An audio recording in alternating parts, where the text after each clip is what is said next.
முதல் வாசகம் திருத்தூதர் பணிகள் நூலிலிருந்து வாசகம். அதிகாரம் 13, இறை வார்த்தைகள் 13 முதல் 25 முடிய. சகோதரர் சகோதரிகளே, பவுலும் அவரோடு இருந்தவர்களும் பாப்போவில் இருந்து கப்பல் ஏறி பம்பிலியாவில் உள்ள பெருகு நகருக்கு வந்தார்கள்.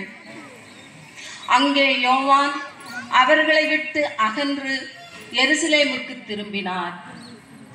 அவர்கள் பெருகையிலிருந்து புறப்பட்டு சென்று பிசிதியாவில் உள்ள அந்தியோக்கியாவை அடைந்தார்கள்.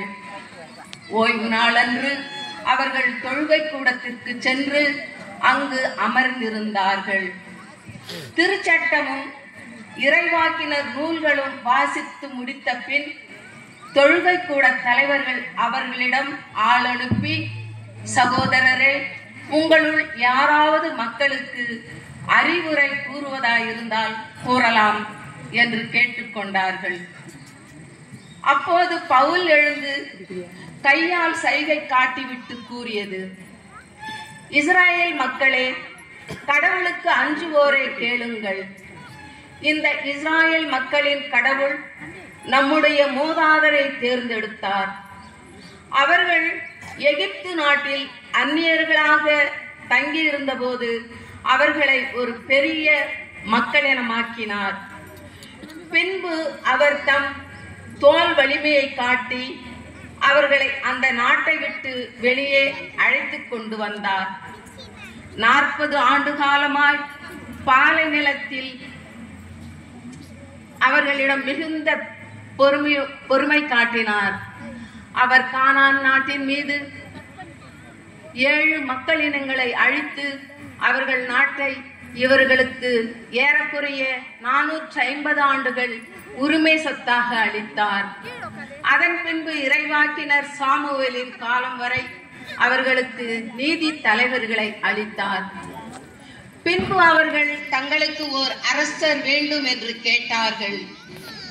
கடவுள் கீசு என்பவரின் மகனான சவுல் என்பவரை அவர்களுக்கு அரசராக கொடுத்தார். பென்யமின் குலத்தினராகிய அவர் 40 ஆண்டுகள் ஆட்சி செலுத்தினார். பின்பு கடவுள் அவரை நீக்கிவிட்டு தாவீதை அவர்களுக்கு அரசராக ஏற்படுத்தினார். அவரை குறித்து ஈசாயின் மகனான தாவீதை